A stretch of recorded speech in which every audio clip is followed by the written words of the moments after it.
Oh, we got one more person. Let's get him in. Here we go. All right. So, hello, inventors and entrepreneurs. My name is Courtney Laskowich, and I am the managing director here at Inventors Groups of America. And welcome to Inventors Online. Thank you, everyone, for joining our surprise, very exciting meeting today. Now, IGA was founded in 2017 by Stephen Key and Andrew Krauss. Our goal here is twofold. We want to teach individuals how to best commercialize their product ideas, as well as strengthen and support inventor groups throughout the nation. We have a directory of local and regional inventors groups on our website, whom we meet with every single month. And if you are located near one, we highly encourage you to join. Now, we would love to hear your name and your state or country that you are from. So go on over right now, open up that chat box and let us know. Of course, please do not disclose anything that is confidential and not already publicly available. Our meeting is being recorded and will be harnessed on our website and YouTube channel after. Of course, feel free to change your name in the participants panel.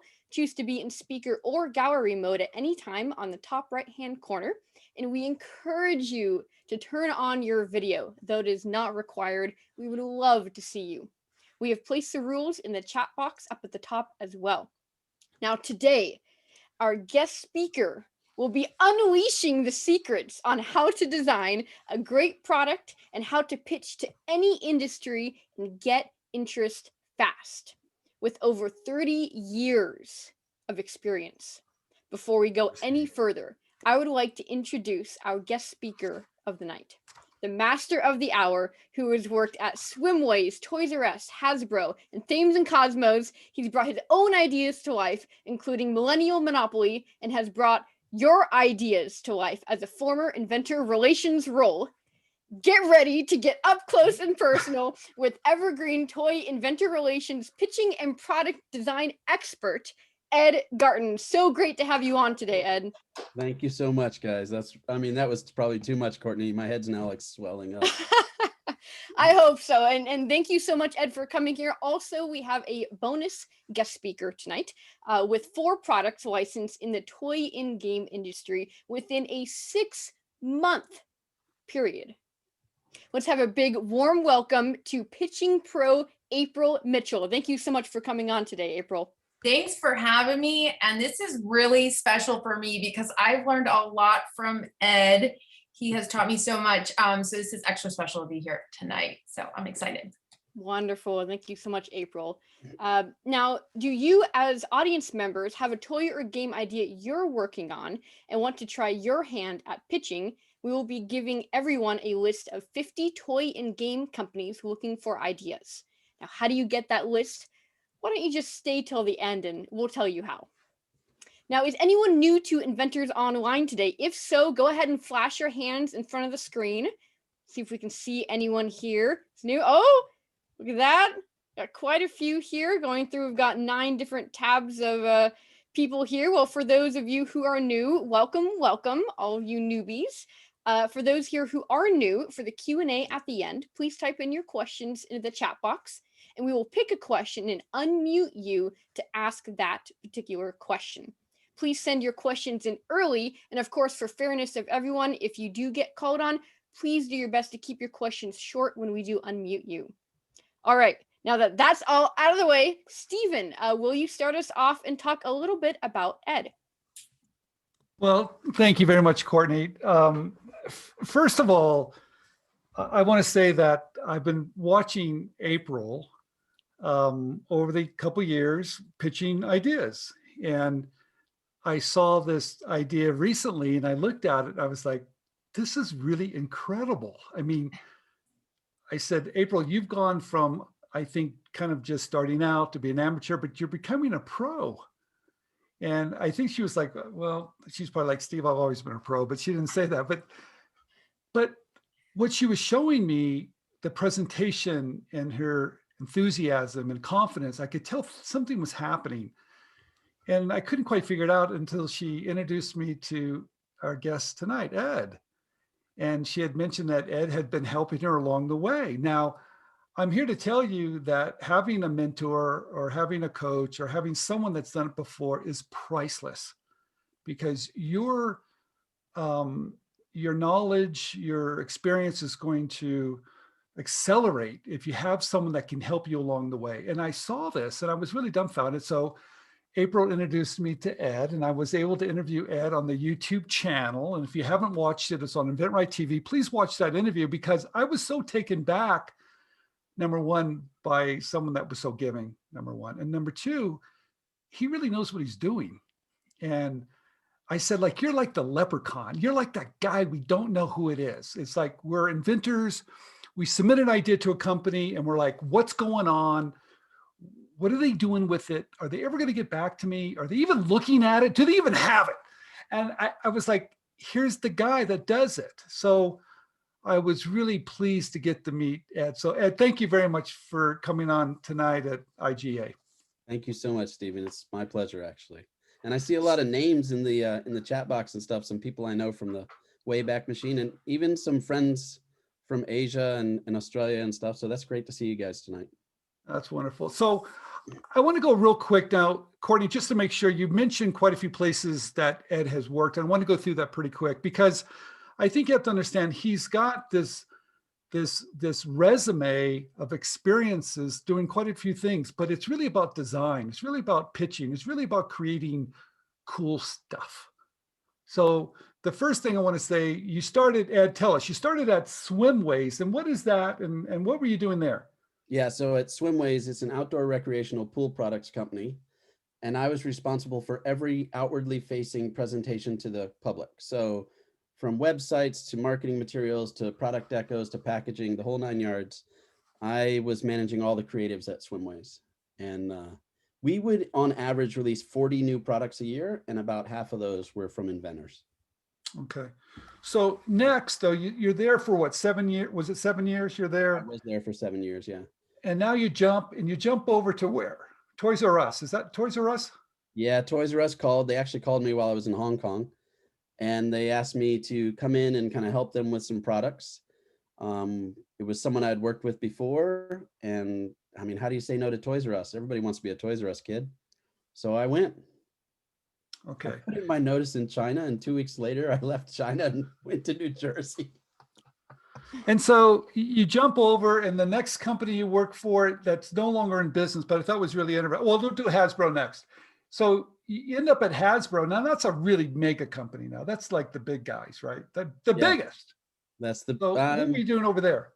So I was managing the Monopoly design team. I also managed the family games team. So all the classic games, maybe you and I grew up with around the world. Sorry, the Game of Life, Monopoly, Pie Face, which is an old new game. All of those things. That was the team I was working with. And to put this in perspective, the reason I went to Hasbro, I mean, first off, they called me, which was awesome. But I had started very early in my career. When Courtney talks about 30 years, I started at a trading card game company, and this was a huge opportunity to get back into gaming. So of course I went. Okay. And then you end up where? After Hasbro, we did some cool stuff. And then I worked at this small but amazing company. And I say small, but they're actually not that small, called Thames Kosmos. And they work with the German game company, Kosmos. So now I've done trading card games, family board games, and German board games at pretty much all the largest players in the industry. And we were really fortunate this year. They have an amazing team of people there. And we had STEM Toy of the Year and Game of the Year in 2020. So we took the top honors in both categories. And I didn't know this till recently, but board games are huge in Germany, aren't they? Oh my God, huge forever. And Cosmos is a 200-year-old company, so that tells you a little something. Yeah. Wow. Yeah. Okay, Ed, let's jump in about the process for just a minute, because I know there's a lot of us in this whole thing about submitting ideas to companies. I know sometimes we're making mistakes, sometimes we're doing the right thing, and it's all about how to do the right thing tonight. So we talked a little bit on the YouTube interview about really knowing the company you're submitting to, right? Because I think a lot of us are just, we have a toy idea or kitchen idea or have some idea, and we just find this company that sells kitchens or toys, and we're looking for that submit button as fast as we can. is that the right approach, or what should we be doing before we just jump ahead and do that? Sure. Yeah. And I mean, everybody is going to have their own way of approaching this. But in my opinion, the best approach is to make the best fit, right? Because you're going to be working with this company. You guys are going to become a team. You're going to work together to launch this product. And you need to be on the right team. So if you know what your product is and your product doesn't align well with what the company already makes, is that the right place for your product? Right? You need to come into the door well informed about the company. You should do the research before you even start pitching your product. You should check out their website. You should look on Amazon. You should go to where they sell products and see what other products are around it. And this isn't just toys and games. This is kitchen products. This is any product you make. You know, if you're making automotive products and you don't know who the players are in that industry, you're making a mistake. If you pick one because you liked it as a kid and you haven't done your research, you're making a mistake. It's all about picking the right place, because if you want to get to a yes quick, the easiest way to get to a yes is to be in the right place. But Ed, I want to go to the biggest toy company because they've got the greatest distribution. I want to go to Hasbro and Mattel, and I have an educational game. Yeah. What am I thinking? Am I doing the right thing? I would say that you would have to have an educational game that appeals to family gamers for mass market retail, and it's highly unlikely. All right. It's just not going to be the best place for your game. Okay. You know, if you want to drive sales and you want to swing for the fences, I love that, but be in the right ballpark. Got it. You know? Okay, that's good. Now, when I submit an idea to a company, that person like you, okay, and what's your title basically? What's the title? Inventors Relations, what is that? Is that the right title? So the title for the person that any inventor or anybody in this industry should be looking for is Inventor Relations.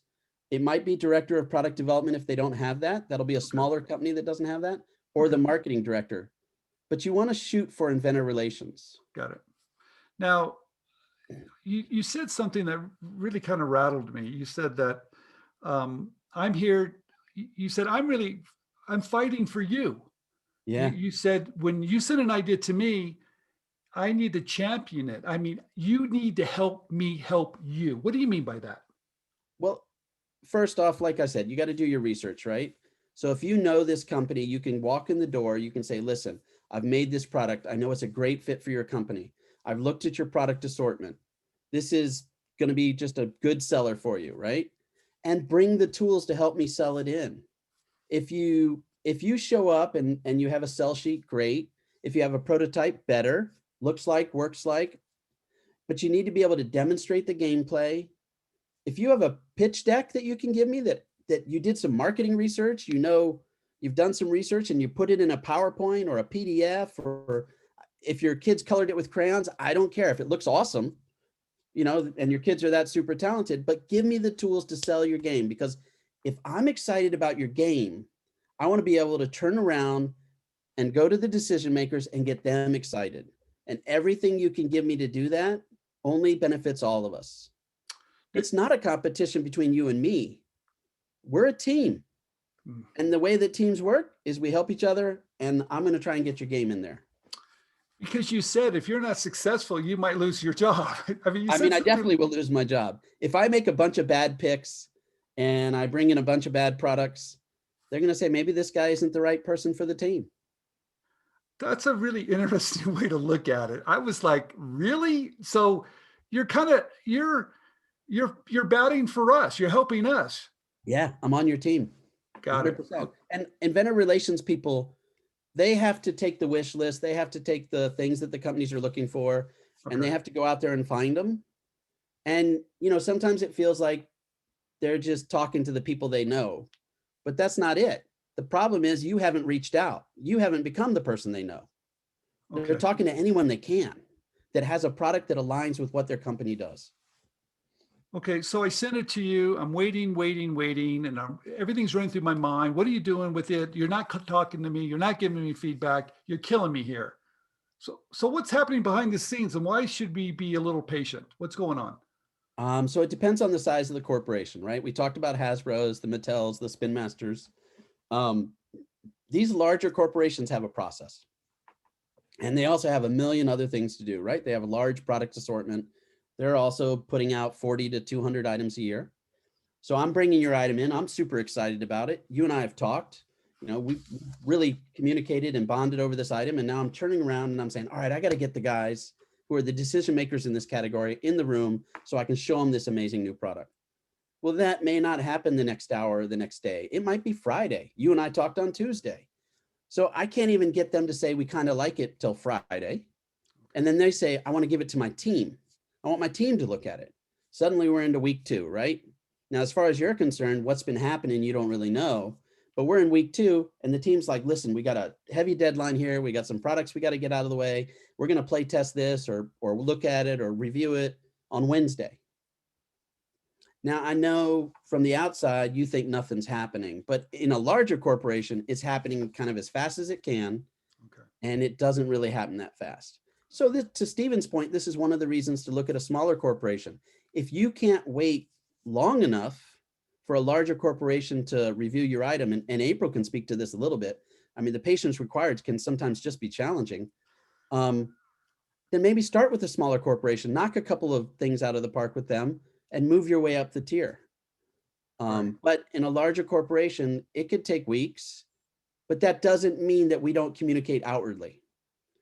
If you feel like, man, he's had my thing for 2 weeks, what's going on? Send me an email. Okay. I'll reply. Okay, fair enough. I want to jump into pitching real quick because we have a special thing we're going to do in just a minute. But what I'm really interested in, if not in toys, but let's say kitchen or some other industry, it's really, I'm going to show a problem, I'm going to show a solution. So I want to show those companies this solution, but toys is very different, isn't it? Because you said something to me that was really interesting. You said, Steve, it's the 3 F's, man. You got to have the 3 F's. It was form, function, and fun. Because you're selling fun, right? I mean, right. Every product has the same 3 things in common, right? Every product you've ever interacted with. There's form, function, and emotion. You look at a jacket, you're like, man, I'm gonna look good in that. That's an emotional response. You look at a car, you're like, I'm gonna go fast in that, or I'm gonna feel safe in that. That's an emotional response. In toys and games, we wanna create an excitement, we wanna create an energy, we wanna create an emotion, and that emotion is almost always fun. Okay, all right. Okay, what we wanna do, we're gonna have our expert here, April Mitchell. She's licensed. How many of you licensed, April, and how fast? Tell us that. Well, I've licensed 4 in the toy and game industry in the last 6 months. But what I like to remind people is it took me a couple years before licensing in this area. Oh, come on. You're giving me reality here. I don't want the reality I'm giving you here. some reality because here's the thing. When Ed met me, he was being really nice. Our next meeting, he gave me feedback, so it's been a few years now that I'm pitching to him. And so things have evolved, right? My pitch, my products, when you learn, okay, it's not different enough or not unique enough or not exciting enough, all the fun. And I've talked about that too. If you're not having fun, and you're not showing fun in your game, you're in the wrong business, right? Okay. So what I'm going to pitch today is an old product of mine that's not for retail. It's not licensed. Who knows? Maybe I'll do something with it someday if I could spin it a different way or something. But no, I'm going to pitch this first time, kind of how I did right away in my beginning of my career. Okay. So I might make some mistakes, which is okay. That's how we learn. Might not be the best, but then Ed is going to critique me. Ooh. Yeah. And he's going to give me some pointers. And then I'm going to take that and then I'm going to repitch for everybody. Perfect. So yes. Are you guys ready? Just disclaimer for any company that's watching this. If you're only watching this first pitch, please stay on and watch a second one because I don't pitch like this anymore. But we wanted it to be kind of basic because this is how I was in the beginning. Ed saw it. And you know what he did? He said, take out a notebook. I'm going to show you how I'd pitch it. I'd want you to pitch it to me. And that's what I did. And he took my sell sheet and he turned it around and he pitched it to me. And I'm scribbling my notes. So when he starts talking, ideas here, make sure you have your notebook out because it makes a huge difference. Are we ready? I'm a little nervous, guys. Are we ready? This is okay. Everybody's nervous.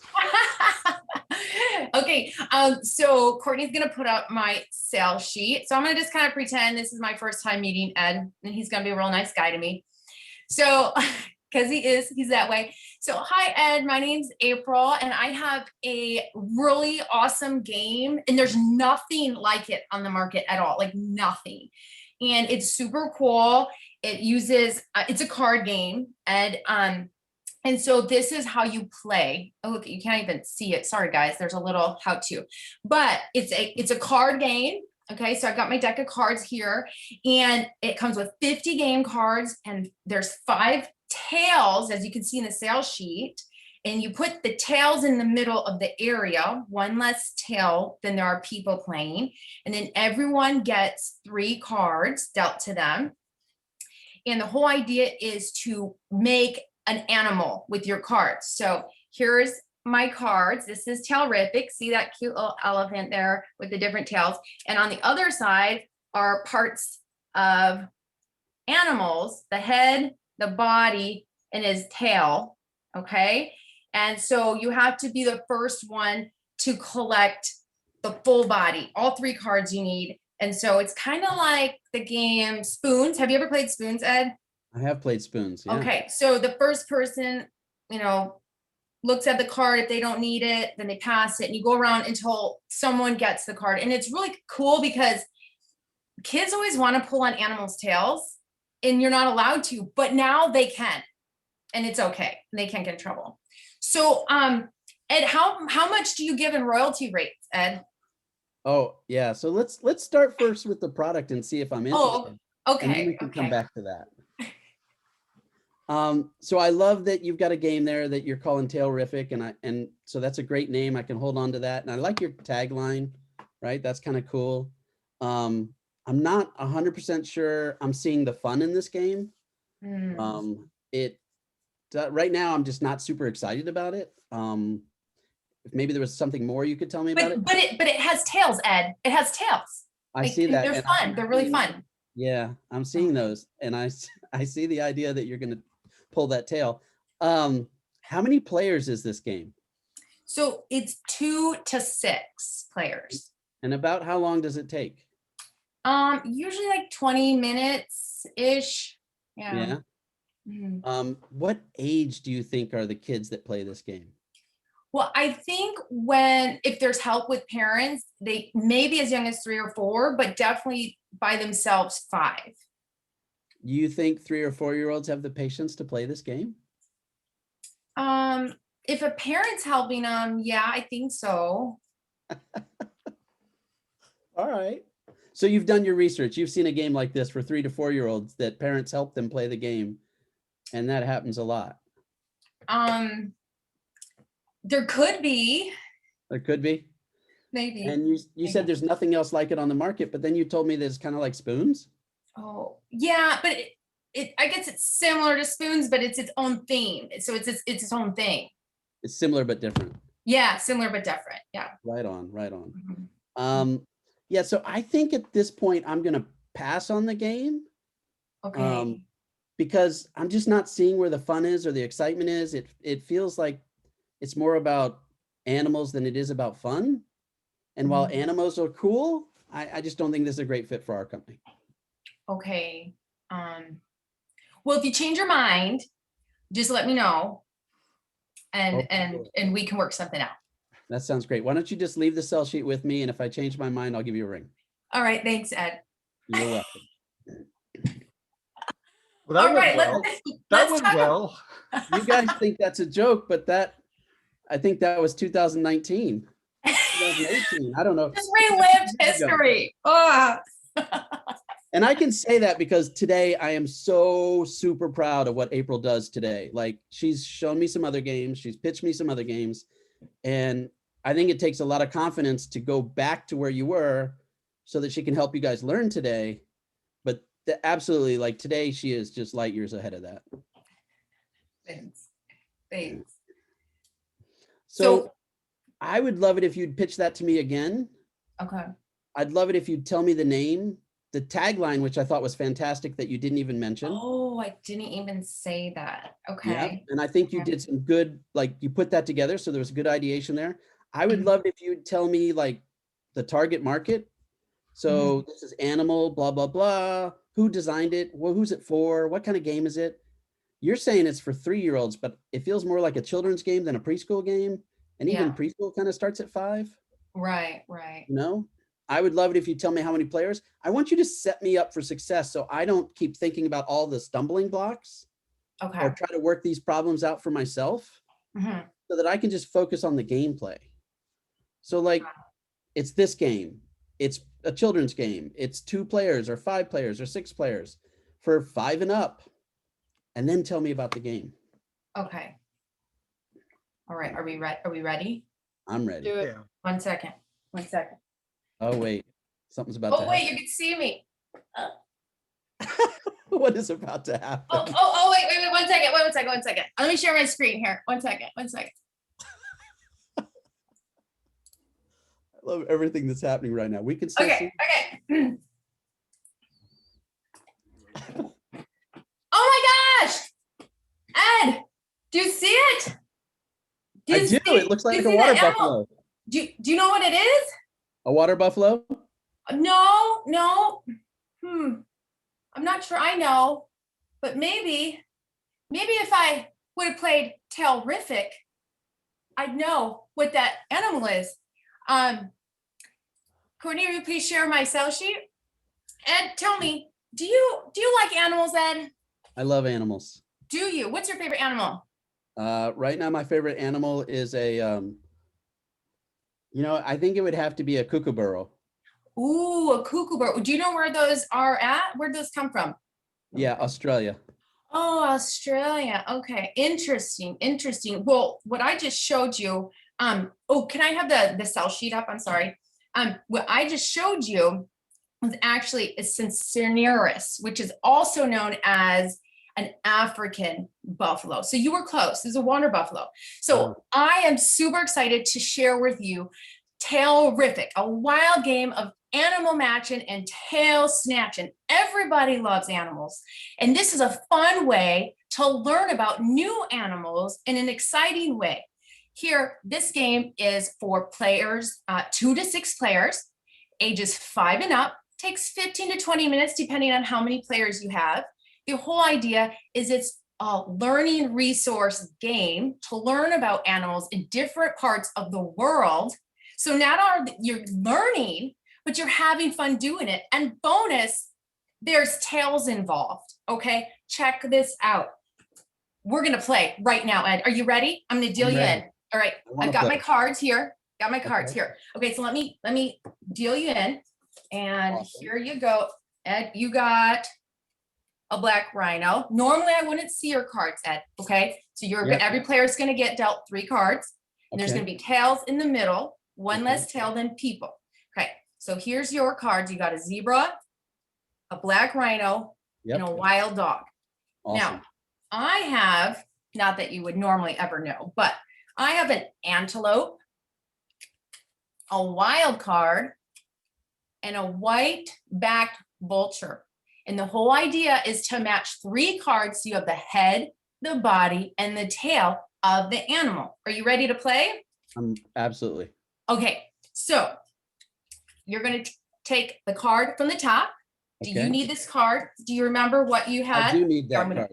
You do need these cards. Okay, so I'm going to give you this card and you're going to withdraw a card and I'm going to see if I need it because I'm next to you. I'm to your left. Okay, I don't need this card, so then I'm going to give it to the next player. Okay, then do it again. Common warthog. Do you need this card, Ed? I'm going to discard that card. Okay. And I don't need that card either. Let's see. Elephant shrew. Do you need this? I mean, for other reasons, but no. Okay. And I don't need that. Oh, wild dog. Do you need Would this love card, that card. Ed? Oh my gosh, look at that, Ed. You're so good at this game, Ed. You're a natural. So look at, you've got your head, your body, and now your tail. So you would be the first one to grab the tail in the middle of the game, and then everyone else would grab it after you. And I want to show you in a full rotation of a full gameplay. Are you ready? I got a quick video for you. I'm ready. I'm looking forward to it. Awesome. Tailrific is a fun game of animal matching and tail snatching. Place tails in the center of playing area, one less tail than players. Each player is dealt 3 cards. The goal is to get the set of all 3 cards, the head, body, and tail, to create an animal. The dealer picks a card from the top of the pile. If he needs it, he keeps it and discards a different card from his hand to the next player. If he does not need it, he simply passes the card along to the next player, face down, to do the same. Each player sees if they need it and pass to the next player. The cards make their way around the circle until it has been picked up or passed on. Once a player has all 3 cards to complete an animal set, they grab a tail from the center. As players notice a tail or 2 missing, they quickly grab or snatch a tail as well. The player without a tail is eliminated. Continue to play rounds until there is one player holding that last tail. They are the winner. So Ed, if you can imagine this game, but with all different varieties, sea creatures, Australia, down under, right? And kids can learn about animals all throughout the world. I know as a teacher, the kids always have to pick an animal to do a report on. How great would it be for kids to learn about animals all around the world? They're going to look up, they're going to say, I don't know what an elephant shrew is. And guess what? They're going to go look it up and learn about it. So do you have any questions for me, Ed? Oh, you're muted, I think. I've got a couple. Okay.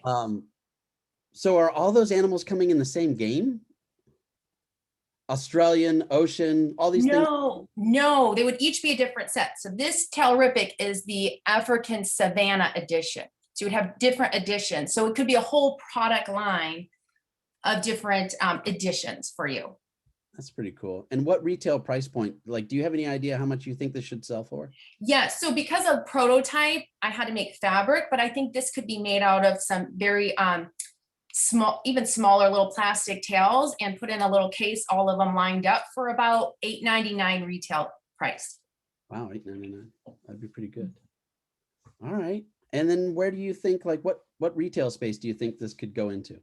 Well, I think this could go in any of the fun stores that everyone is, goes to, that the kids frequent, right? But also depending on how you want to position it, as a learning game or as a family fun game. So I know your company does both. Where do you see this fitting in? Do you see it fitting more as a learning game, Ed, or as a family fun game? Yeah, no, I like it as a learning game because I like it when kids are learning through play, and I like it when we deliver education through fun. So I think that's probably a good thing, and I do like the game. So can you send me a video and maybe just the rule sheet so I can have a look at that? Definitely, will do. Thank you so much, Ed. Awesome. All right. I might also have some criticism for your presentation. I know. And just remember, this was from a few years ago, but we need to hear it. Let's go. So I loved that you showed kids playing the game this time.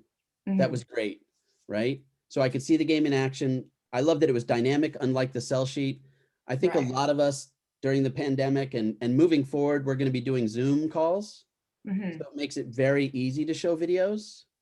But I would have loved if the game was on a table with less distractions in the background, because the kids all lying on the floor it was just too real, right? I want you to imagine this more like a commercial. Like if Hasbro was selling this game as a commercial, would they lay all the kids on the floor on pillows, and would it be so real? It wouldn't be so real, Okay, sure. I also don't need to see all the gameplay.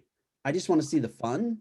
Yeah. So I think maybe it's a good idea to talk to the kids prior, tell them to amp up the fun, maybe have them try it a couple times, because kids can get really rambunctious and that's going to look silly. But if they're like, yeah, and they grab the tail, maybe they run away. I don't know what kids are going to do. Let them do whatever.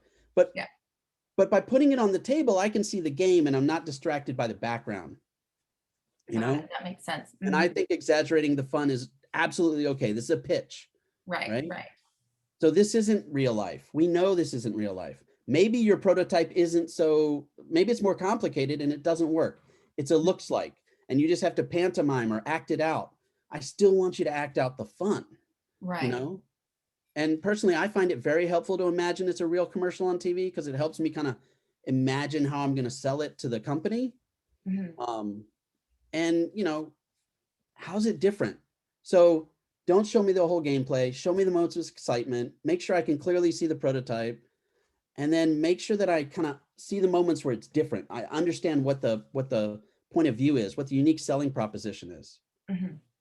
But I mean, this pitch, I would take this product. And I got a question for you. April, number one, thank you very much. That was spectacular. You're Okay. welcome. You're welcome. You know what I really liked about this?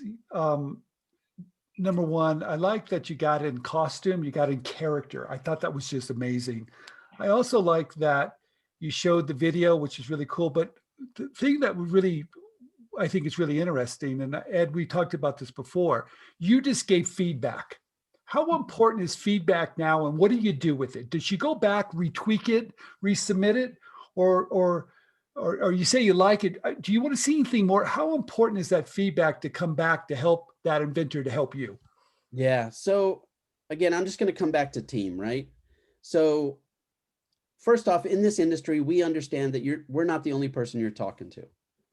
So if we say no, it's a no for me, but it's not a no for April, right? April should keep talking to people. If we give feedback, that's feedback that'll help me bring it in.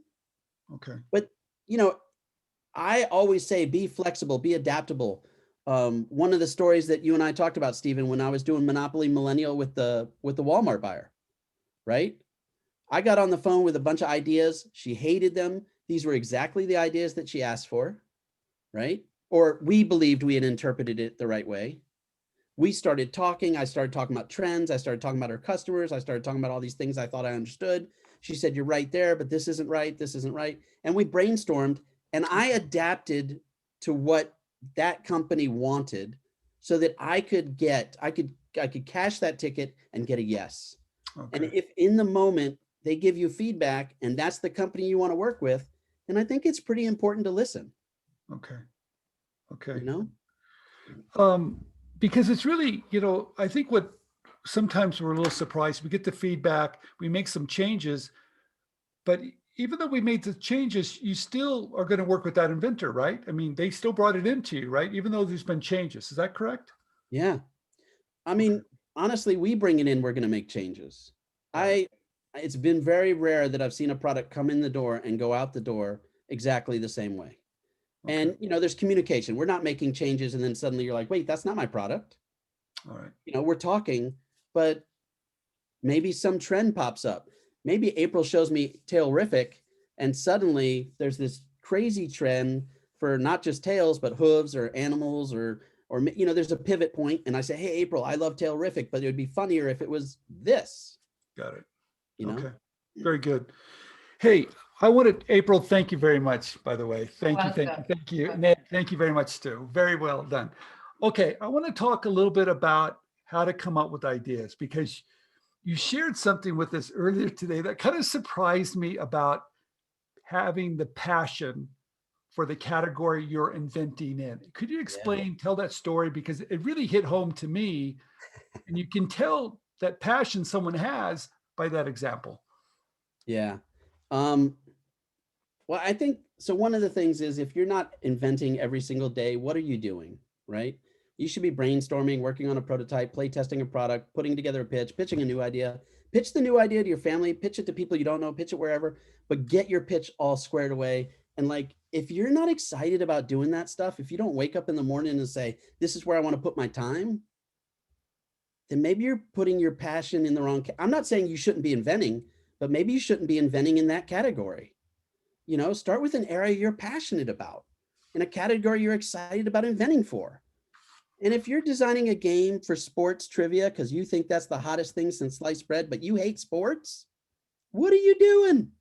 You know, it doesn't mean you can't design a game. Anyone can design and develop a game. We could design a game right here on this call. You know, it's not complicated, but making a game doesn't make it fun. And you're not going to make it fun if you're not passionate about it, you know? And I think it's important to develop a unique perspective and all of that stuff, but it's important to be passionate. And we can look outside of games. We can look outside of toys. We can look at the auto industry. And I mean, come on, pretty much everyone has a car, been in a car, ridden in a car, knows about cars. Everyone's seen cars. Maybe you collect cars. I don't know. But I would argue that the AMC Pacer, the Dodge Caravan, the Chevrolet Vega, these are all cars that were designed by people that didn't have passion. They were not passionate about car design. They were given an assignment. They developed a car. No disrespect to the people who did it, but those are terrible cars. Those aren't cars that you want to own, that keep, or buy. Now, the people who designed the Dodge Charger, SRT Hellcat, or Demon, which is my favorite, those people loved cars. Those people love designing cars. They love the history of cars. They love automotive design. They loved every single thing about cars. The details that they poured into. If you buy the Demon, it comes in the Demon accessory box that has uniquely designed stuff for that car. They knew what they were doing. They were passionate about it, and they made a hell of an homage to a 1970s Dodge Charger. I mean, that car is the difference between designing something and making something you're passionate about. That car is the product of people who loved creating that car. They poured all their time and energy into it. And that car, I mean, it's going to be stellar for years to come. That car is amazing. And that's just one of many cars. You know, when you told me that story today, I was really taken back because sometimes we get so involved in our projects, we lose a little passion. And that passion is so important, not only when you're pitching, because if you're not enthusiastic, how can you expect anybody else to be enthusiastic? But I love it. When you truly love it, it shines through, doesn't it, Ed? I mean, absolutely, right? Like when you're passionate about something, and maybe it's not even something you're inventing. I've heard so many people tell me stories about their kids with such enthusiasm, and then the next minute present their game so flat that I'm just like, maybe you should make a game about your kids. If you're not passionate about it, you won't present it in a passionate way. Okay. Ed, thank you very much. Well, let's do this, Courtney. Let's open it up for some questions because I know we're running out of time.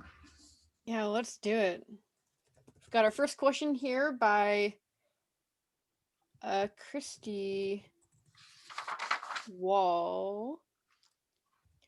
Apparently she didn't like your presentation very much because I don't think she's here anymore. So let's move on to the next person. Let's go to I think it's David Cobbs. Great to have you on here, David. You can go ahead and ask your question about marketing material. I can unmute you. Thank you. Yeah, I mean, it sort of answered itself by watching video, April's video and your comments to it. But mostly I just wanted to ask, like, when you're pitching like a regular product, kitchen or whatever, you show a problem and then you show the solution on why your product works best. A game doesn't really solve any problem. So you just need to show fun and all that. What would be like the key points to include in a video a minute or less long to just hit all the points that you need to have in your video?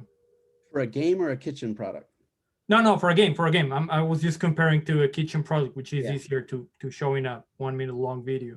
Well, I would argue even with a kitchen product, you want to show, like you're saying, it solves a problem. So you start with frustration and then you deliver, right? On that frustration, you solve the problem and then they're enthusiastic. They're like, oh my gosh, I've never had a potato peeler like this before. So in a game pitch, I want to know the what, the how, the why, the where, the all the stuff that we sort of talked about, you know, who, and I'm discerning that from your pitch. So if you put a bunch of little kids in your video, then I know it's a kid's game. You didn't have to tell me it's a kid's game. If you put a bunch of adults in your game, I know it's an adult's game, right? As I'm looking at the prototype, I can see if it's a card game or a board game or whatever. So you're not necessarily going to need to talk over your game because your pitch is going to address these things, right? How do I play? Who plays? Where do they play? Why are they playing, right? If it's a party game, then they're playing. So games create experiences and experiences bring people together. So I say we have to deliver on the fun, but the fun is delivered through the experience of the game, right? So when you design a game, if you say, I'm going to design a game about automotive, or I'm going to design a game about, just pick your thing, mowing the lawn, then the game needs to feel like mowing the lawn. But mowing the lawn now has to be fun, you know? And so in delivering that thing, you want to tell your story, you want to hit all your story points, but you don't need to explain to me the rules in that video necessarily, because I'm hoping that you're going to do it the way April did it, which is, it's a warm introduction. Hi, I'm April. I've designed this game. It's this game name. It's this target market. It's this age group. It's this time limit. Can I show you a video? Right? It's like, it's almost like dating. We're just getting to know each other a little bit, except I'm dating the product and I'm like, do I like the product? You know? No, but Ed, I want to give you all the details. I want to tell you exactly how it functions and how it's made. And I want to go into all that stuff. Is that a good idea at that time? If it's a technical product outside the game and toy industry, then yes. Okay. But in the game and toy industry, again, we're creating experiences. When you delivered Teddy Ruxpin, it wasn't about telling me there's a tape recorder inside, electronics and batteries and all that stuff. It's a plush experience that I can hug, that tells me a story, right? That I can connect to, that I can make personalized. All these are emotional responses. I don't need to know about the electronics.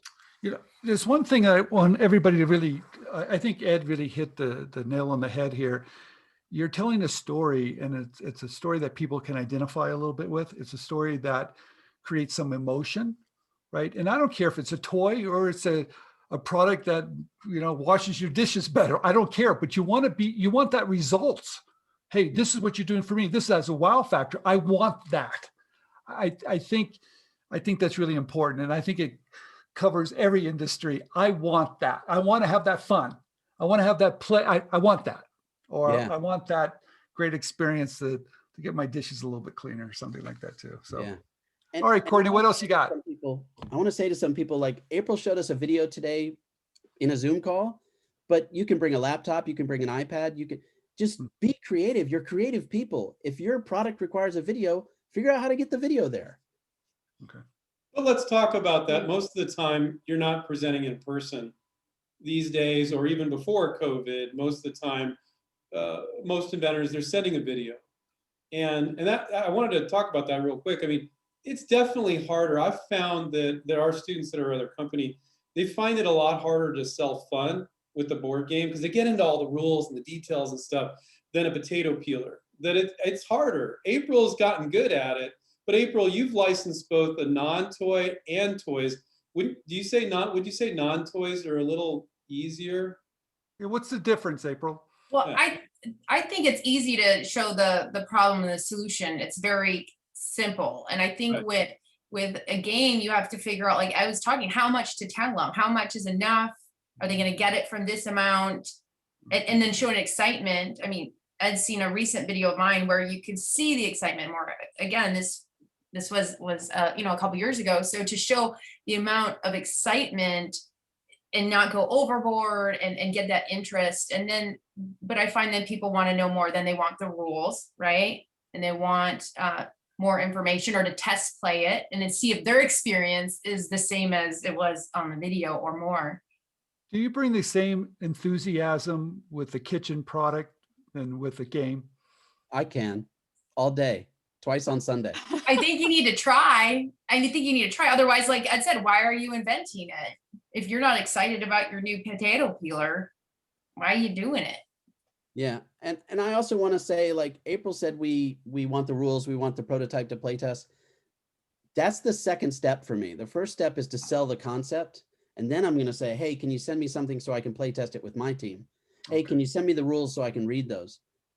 I don't need all the details on the front end. I need to understand the concept, the unique point of view, the selling proposition. Like, why am I getting excited about this? Later, I'll find out that you roll 2 dice. And if you get a 7, you move 7 space. You know, that's not important right now.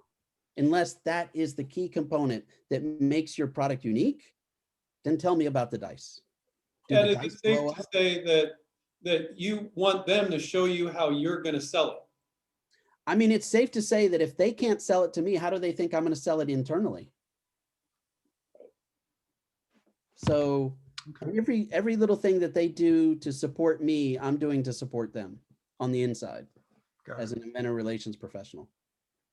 Okay, what else we got there? Any other? Yeah. Oh, we've got a lot of questions here. I know. We've got our next person is Makini Diaz. I'm going to go ahead and unmute you, and you can go ahead and ask your question.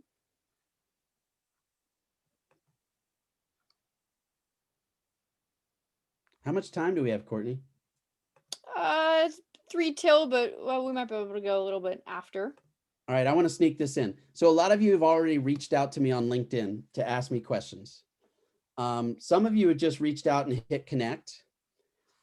I want to tell you that if you meet someone for the first time, say nothing, walk up and shake their hand, it's going to be weird.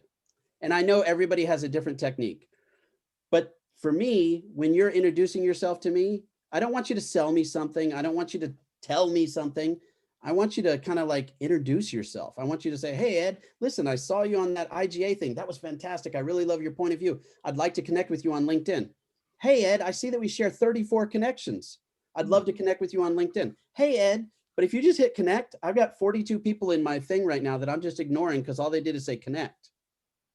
I get a lot of people every day that just hit connect and I don't know who you are. And it's like when somebody calls you, but they don't say anything on the telephone. I'm like, who is this? Hello, hello. So that being said, I will not answer 200 questions via LinkedIn if you send them to me. I think your best people are these coaches and teachers, and they have my contact information if it's really specific. But I'm sorry if I can't answer everybody's questions all the time. I do mentor one person a year, 2 people a year. But that's a different way of introducing someone to me. One last thing, you're going to be I wanted to get you on here fast because you're landing at another company soon. No, I started another company today. Well, I know you did. But let me tell you about that company. So that company is to help other companies grow and to introduce inventors to them. So the inventor relations thing. Okay. I'm doing that for some companies. I'm helping an outdoor recreational products company at this point. I'll be helping all sorts of different companies in all sorts of different spaces grow their companies. So I do want to connect with inventors, and I do want to connect inventors to companies. And that's my mission from here until I become Stephen Key and have my own company like this. And I'm so glad you. So wait, can I pitch an idea to you? I mean, is that appropriate or not? So that wouldn't be in your best interest. Let's do it the right way. You say, hey, listen, I think I have a great idea for a company I believe you're working for. It's a company in the kitchen product space. It's a company in the toy and game space. And then I'm going to say, okay, great. What company are you thinking about? Let me send you an NDA. And then we talk about it. Got it. All right. If you just send me a message with your idea in it, you're not really doing a good service to your idea. Got it. Okay. Fair enough. Great. All right. Let's get a couple more Sometimes in we're a here. little enthusiastic, Ed. Okay. I love enthusiasm. I'm enthusiasm all day. I'm in the greatest job ever. I know you are. I know. We deliver fun. I love it. Great. Okay, Courtney, what do you got? You got Yeah, one we more got for us? Yeah, we've got a couple more here. We have one from Chris E. Williams. You can go ahead and ask your question if you can unmute yourself. I actually had sent 2. Which one were you thinking? Which one did you pull up? I don't know. Why don't you go ahead and pick It's whichever one you prefer? But okay, great. So one of the things I was thinking about was aligning yourself with the company and their product line. Can you talk about how you would pitch how your product fits in with an existing company's product line? Sure. Pick a product. I'll pitch it to you. Outdoor recreation equipment. All right. Awesome. All right. So let's say that you're an outdoor recreational supplier, Franklin, Eastern, SwimWays, doesn't matter, right? Mm-hmm. I'm going to say, hey guys, listen, I would love to just take a moment to talk to you. I'd love to connect with you. Maybe we could do a Zoom call. I'm happy to send you some information first if you'd like to. But I've been looking at your website. I've checked out the things that you're selling on Amazon right now. I've been into Dick's Sporting Goods, and I've seen a lot of your competitors and a lot of the products that are in that space. And I believe I have a unique product based on the research I've done in the categories you're selling in that could really elevate you against some of your competitors. Or pick your language, right? This is my language, but pick your language. I have a unique point of view, a unique product, and this is what it's going to do for you. This is what it's going to deliver. Now, if you tell me, and I think it's going to sell millions, based on what? You know? But if you say, hey, listen, I have developed a rotomolded kayak that breaks down into 6 pieces, so it becomes 20 pounds a piece. So now you can put that in the trunk of your car, take it anywhere. Kayaks are super heavy, and this solves that problem, right? We talked about problem solving, and I just made that one up right now, but I'm sure it's a product somewhere. Like, you could pitch anything if you're solving a problem or if you're delivering an enthusiasm, right? So let's just say that you're still in sporting goods, you're in outdoor recreation, right? And you've decided that you're going to sell a beach volleyball set, right? And everybody has a beach volleyball set. So why is yours different? Hey, listen, guys, one of the problems with beach volleyball is people like to play into the night. So my net glows in the dark, but that's not all. As you play with this beach volleyball, as you hit it, that motion creates kinetic energy, and that kinetic energy lights up the beach volleyball. So the longer you play, the more it'll be lit up, and you can play beach volleyball all night now.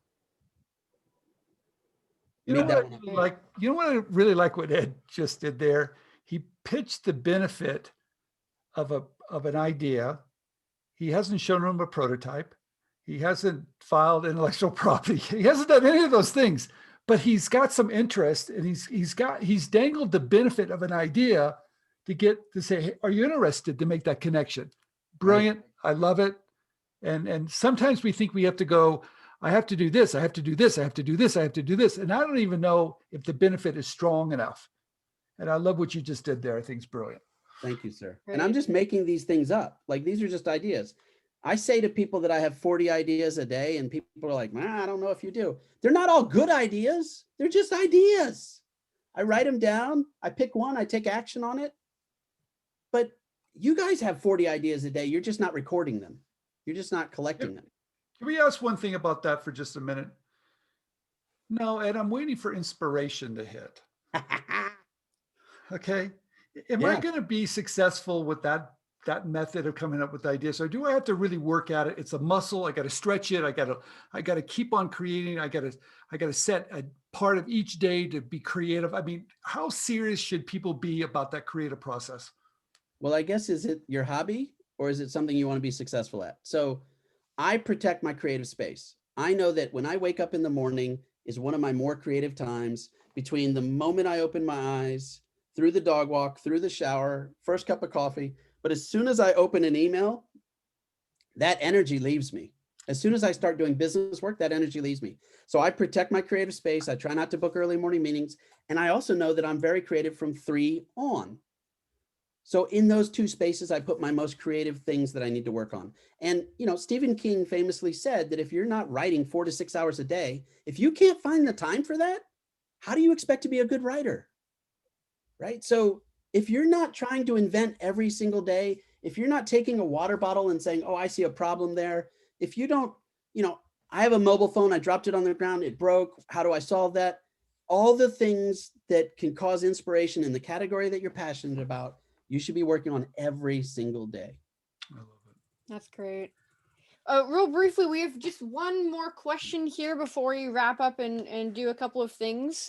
Really, really good question about complacentness from Mladina and Leo Johnson. You guys might be in Hawaii, I think. I'm going to go ahead and unmute you. You can go ahead and ask that question about complacentness and various companies. Fantastic. Hello. Thank you so much. Hey, guys. Yeah.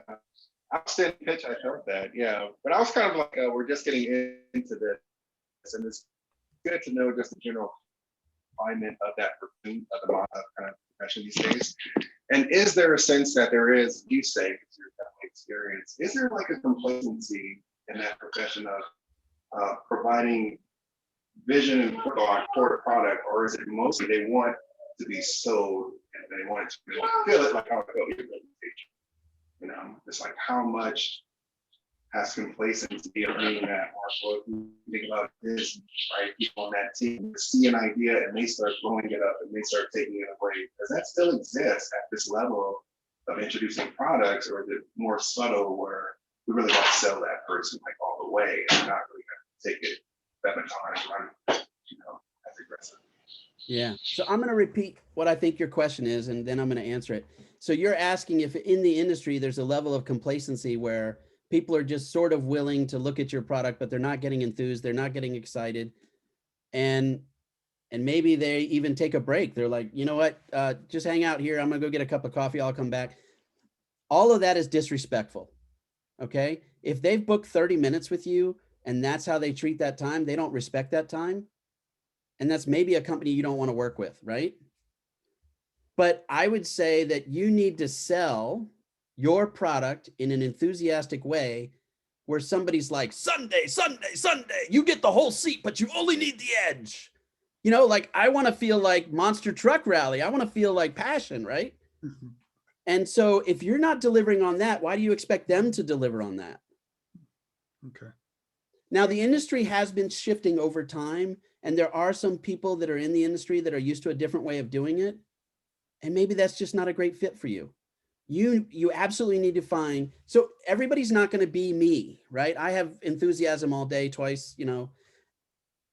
So maybe maybe working with me is not a great fit for you, right? Maybe I'm too much. I'm overwhelming. You're highly introverted. This is a lot coming at you. All right, great. So maybe we're not a great fit. If the company has employed me and they believe in me and they think I'm doing a great job, then I probably represent a good portion of their culture. And if that culture doesn't fit for you, find a better fit. I have a top 10 list. When I talk to inventors, I have a top 10 list of the companies I think they should work with, you know, but I don't give it to them. I listen to what they think it is and I see if it matches up, because I can't tell them who they are. Okay. Great. Thank you, Ed. All right. As we wrap up here, of course, everyone, please go ahead and type in your thank yous in the chat box right now to Ed and April. It's always wonderful to send those to our speakers. And we're missing something now. What are we? Oh, yes, the list of 50 toy and game companies looking for ideas. How do you get that? You can simply go to the Inventors Online members page and scroll down, and you will see a link, in fact, 2 different links to be able to go ahead and download that. I will also go ahead and put the link here in the chat. It's just the regular, just log into IGA and go to the members resources and click on Inventors Online. And there you go. You can go ahead and download those 50 toy and game companies that are looking for ideas. Just a quick reminder that please make sure that you do check out their product line and you don't just send a kitchen product to a toy company, or make sure that the toy or the game really truly fits that company. Very, very important. We do not want to burn any bridges. And with that said, let's go ahead and while Stephen and Andrew do give their final remarks, tonight before we get to that, we are sponsoring 5 of the Inventor Group clubs across the nation. I'm going to go ahead and bring that up, and Stephen can just briefly talk about what Inventors clubs are. Yeah, thank you very much, Courtney. I know a lot of us out there, sometimes we feel like we're alone. Sometimes we want to connect with other inventors. Now, I know COVID is going to be hopefully over soon, and you can start to visit these inventor clubs.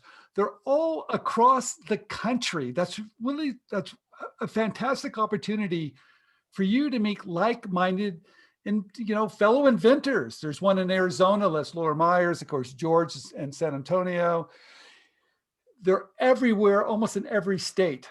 What's really important is to reach out to your local inventors club, be a member, join, find like-minded people that are doing the same thing you want to do, and build relationships, build partnerships. You might want to know a little bit about prototypes. You might meet someone there. You might want to know a little bit more about intellectual property. Maybe there's a patent attorney there. There's a lot of great resources at these clubs. Check them out. I think they're great. Wonderful. All right. Thank you so much, Stephen. With that said, Andrew, would you mind going ahead and taking a family group photo of everyone? But before I do, I just want to thank Ed for being himself fun and functional, because he made the learning experience a lot of fun. We got about 10 pages of people. I think about 4 or 5 of them we have live. So if everybody could just kind of keep their hands up or thumbs up or something, I'll just keep taking those shots. One by Andrew, one. let me tell you what we're doing, everybody, so everybody knows. We're going to post these on social media, and your enthusiasm sells other people to join. So thank you very much. I want this group to keep on growing. If you know some friends, if you know anybody that could benefit from this great information that we're providing, please share this. So everybody, are you happy or not? Let me see it. Come on, everybody, let's go. All right. Are we happy? Come on, Andrew, take that picture. Okay, I got one. I got to do another here. One. Oh boy. Your arms are going to get tired. This is aerobics. This is IGA. Come on, Andrew. Thumbs up, everybody. Come on. All right, here we go. Okay. One more. Now I got to do two more. Okay, everybody, come on. Here we go. Because you don't know what screen you're on. You got to You don't know. You don't know. And you have to look for yourself on social media because I guarantee you'll be on there. Okay, last one. Oh, that's not it. Hold on.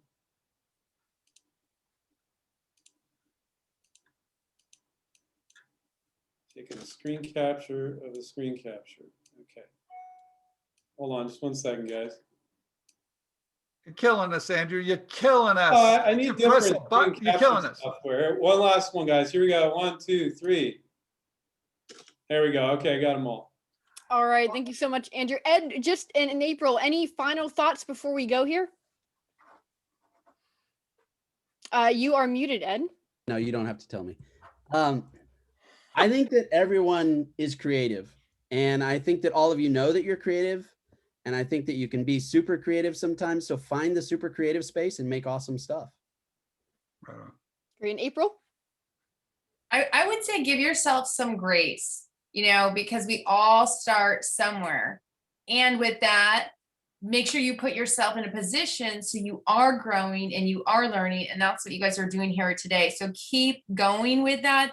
And you're just going to keep getting better and better at your ideas and your pitches. And so just keep it going. Keep it going. Wonderful. Love it. All right. Well, thank you so much, Ed and April, for joining us. We really appreciate it, for speaking with us today and getting a little fun, maybe a little bit fun and form and functional with us. And we hope to see you all in our next meeting so we can bring you all more expert information in the areas you need help in. Thanks again, everyone, and have a wonderful night. Goodbye. Thank you, guys. Bye. Thank you, everybody.